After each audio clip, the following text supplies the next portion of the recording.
Alright, this is image 1578, and that's where we're starting here in this presentation of the very interesting artificial looking objects, in my opinion. In the center there's a close-up of the pink arrows there showing us what I think is evidence of irregular shapes being too geometric to be natural, shall we say, like from erosion and stuff. We got in these images here again just things that look really odd in terms of the angular nature of them. Like in this crater here on the left, the two balls on a L shape there, like almost like a model of a molecule or something. So here's a nice overview. 1576 is the image, and it's sort of the same area. And as we get into it, these pink arrows again bring us to these really curiously shaped craters, if you want to call them that. And my take on it is that we're looking at 1575, the next image.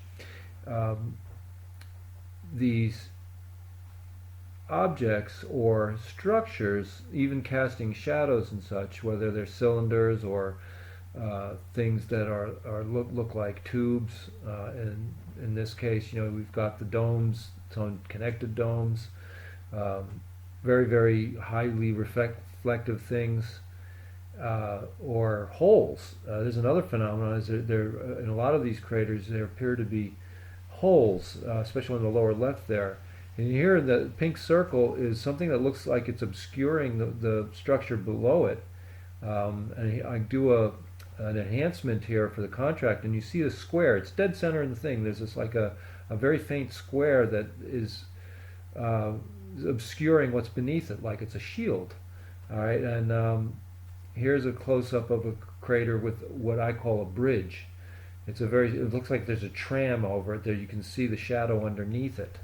Very curious. All right, this is a great picture of the surface here, and in this image, especially in the upper left, you can actually see what looks like a city. I mean, here's another this is image 1560, image 1519, 1518, all kind of going over that area. Now here's a little video clip, and I've slowed it down because it's very difficult to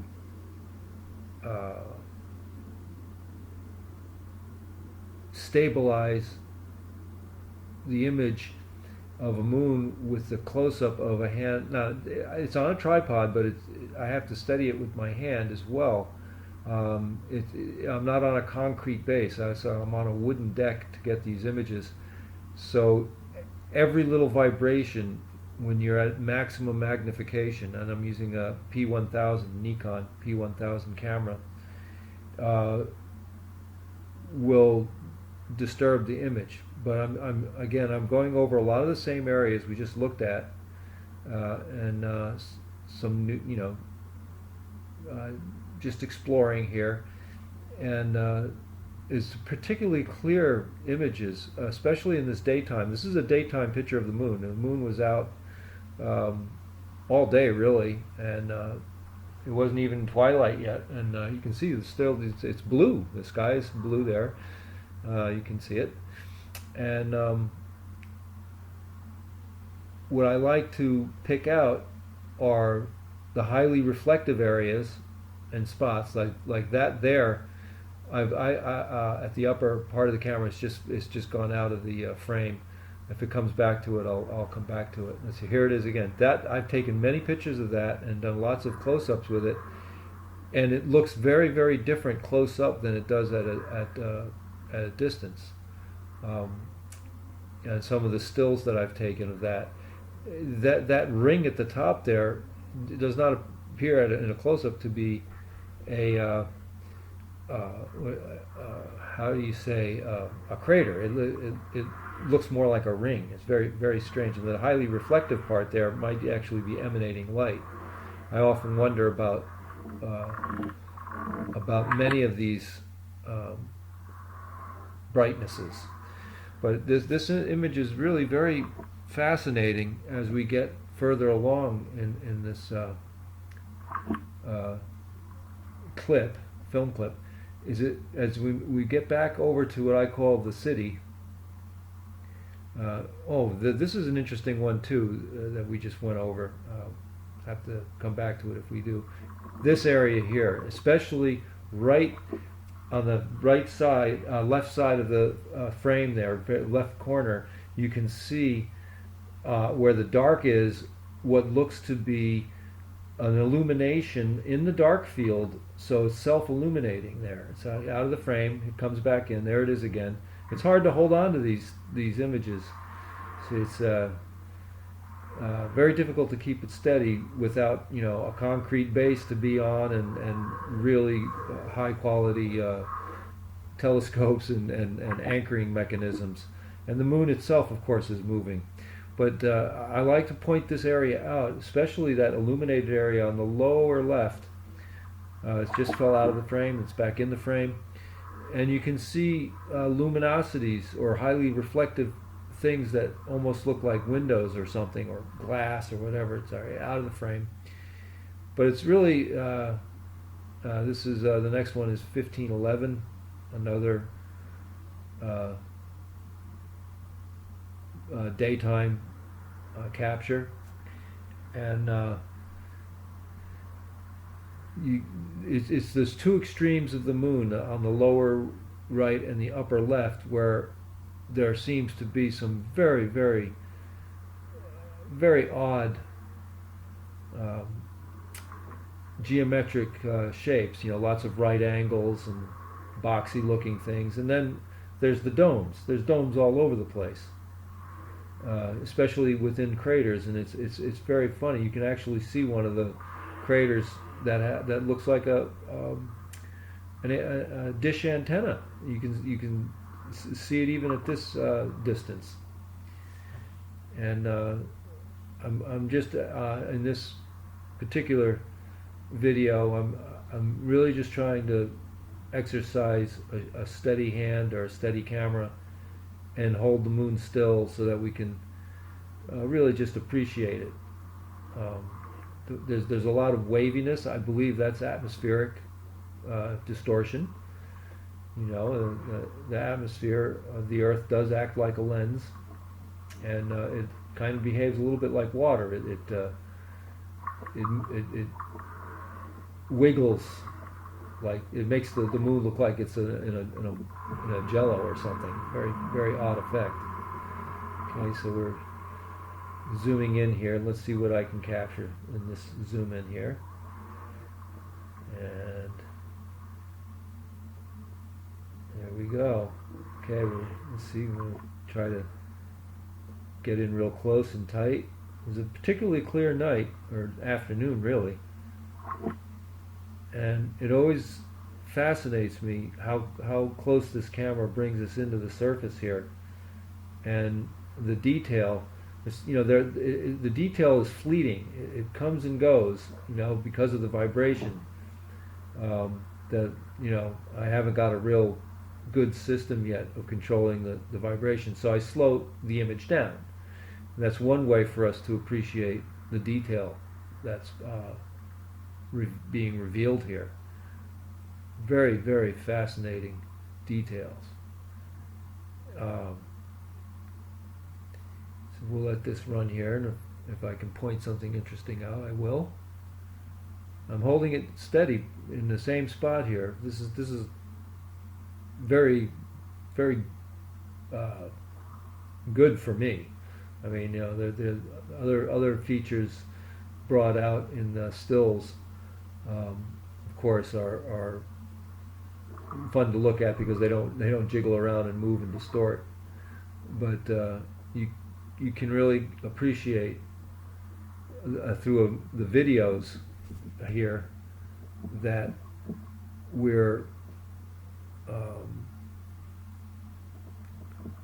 able to catch these fleeting bits of detail. I mean to keep repeating that, but That's kind of the challenge I have in narrating over this capture here. A lot of blinking lights. That's another thing. Are these reflections? What's causing the luminosities? And also, for the argument that's, well, it's a digital camera and you're just getting lots of artifacts. Some of these, what I call artificial looking structures, are being picked up by professional photographers with professional telescopes and cameras and such, and they're catching some of the same objects. So it's very definitely not just artifacts of the camera. I'm holding it steady there for a moment here. That's good, but it's hard because I lose it from time to time, and then I have to try to get back to an interesting area. Another fascinating thing is you can see craters inside craters on the rims of other craters, and of course the standard academic argument, well, there's just so many things hitting the moon all the time that they're, you're going to have craters over craters. But on closer inspection, a lot of times they look like they've been worked. They're not worked like with machinery, as in a mining operation or something like that. So it's, from the blast of a crater, you would have a debris field around it, and a lot of that idea of an impact with an explosion in a debris field often doesn't seem very present in these moon ones. But there is always this, not always, but I would say almost half of the craters have these domes in the middle of them, and sometimes there's multiple domes or ones that are connected by tubes. There's one for you there. That's the one that you can see from far away down the bottom. That looks like an antenna, like a dish antenna. It's falling in and out of the frame. Sorry about that. But you can stop the video. That is, as a suggestion, you can stop the video and examine these objects a lot better. I went through a couple of frames very quickly earlier. I think what I'm going to do is I'm going to revisit some of those and add them on at the end. There you go. I mean, that whole area at the bottom of the frame right now has it just really speaks of artificiality. Especially right there. There's so much. It comes in again. There it is again, in the bottom left corner. I'm sorry, bottom right corner. You can really get a sense of the dish, and then to the right of the dish, let's see if it comes back up again here. You see something that almost looks like a fortress. Very. And there's some more dead center there. It's wiggling around, but there's a very curious hole that looks worked. It doesn't look like a impact of a meteor impact. So there's another one of those craters with a small crater right on the rim of it, and it's just very clean and fresh and artificial looking to me. Fascinating stuff. Let's let this run.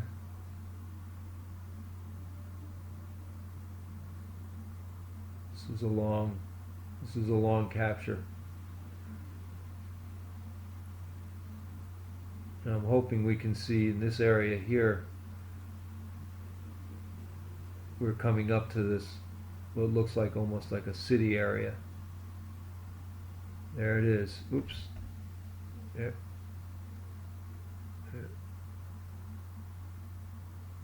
There it is again. Okay. Look at that luminosities. Those very bright spots. Hopefully, we'll get another sense of it. There's that image of the luminosity on just on the dark side there, and it seems to have a quality of pulsing. Right, it almost looks like it's in movement. Right, and again, they're very hard to hold it still. I slowed it down so you can kind of appreciate it, but there's a very geometric quality. It doesn't look like, mountains to me. It looks like barracks. And from 250,000 miles away, if that's how far away from the moon we are, it really appears that we're seeing huge structures for, me and my Nikon camera to pick up such detail of these structures. I apologize for the unprofessional camera work, but it's again I have a set of challenges. It would be a big investment to go for a higher level of professional equipment that will actually steady the image. These intense blow-ups like that, even my heartbeat, I can see my heartbeat in the image sometimes, especially if I'm holding onto the camera. The camera, when it's fully extended, is front heavy, so it's hard for the tripod to stay stable and the camera to stay stable because it's so front heavy, top heavy, front heavy.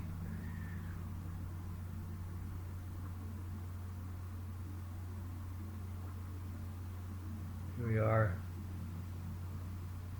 just trying to get past the atmospheric disturbance. Challenge is keeping the image steady. See, I'm trying to back off so that we can get a sense of the details with less pixelation. And when I come in on it, hoping that the camera will understand what I'm asking it to focus on. It's kind of a different relationship. It does its own focusing. There is a manual setting that I haven't quite figured out yet, but I don't think I could be working a manual focus while trying to catch these super close-ups. I mean, look at that. That area right there looks like an industrial zone to me. I mean, it's it looks like an industrial zone that you would build in an environment like the Arctic or the moon. And if this is truly evidence of there's that luminosity, it looks like a racetrack almost, or a cyclotron, or some circular track, oval track to the left of the dividing line between light and dark. Let's see if it wanders back into the frame here. Hopefully it will. Okay, we got a little dead space. I'm probably going to have to respot the moon here. Right. There we go. Here it comes. All right.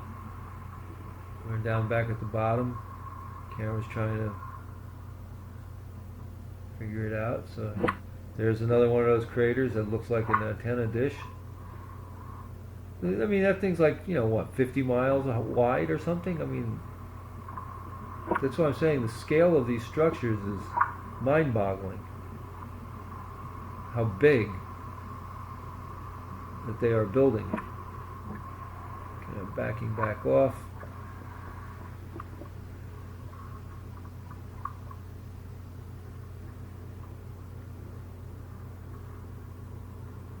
Reposition a little bit. See if I come in on it again.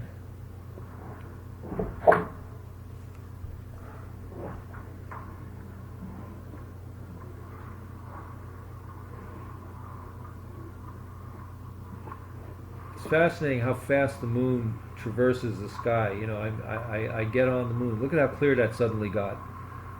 All right, that's that to me is amazing. If I could keep that kind of clarity, see how the camera is, I believe that the atmospheric distortion contributes to the sensors of the camera,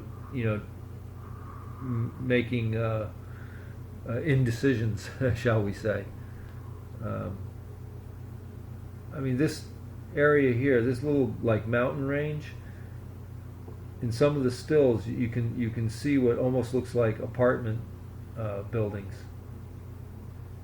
and or entryways or windows. It's in the shaded areas you'll see many black spots, and one could say, well, again, maybe that's just the camera's inability to process information or whatever.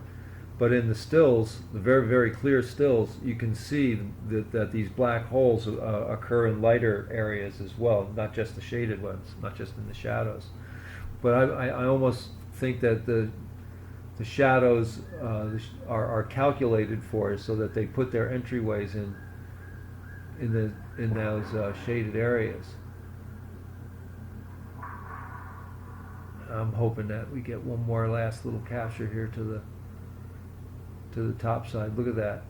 I mean, it's very clearly got some luminosity there on the left of that city-like structure, or the fortress-like structure, and then what I call the industrial zone. I mean, this is just really does not look like a natural structure. And I pretty much lose it. So that's that for the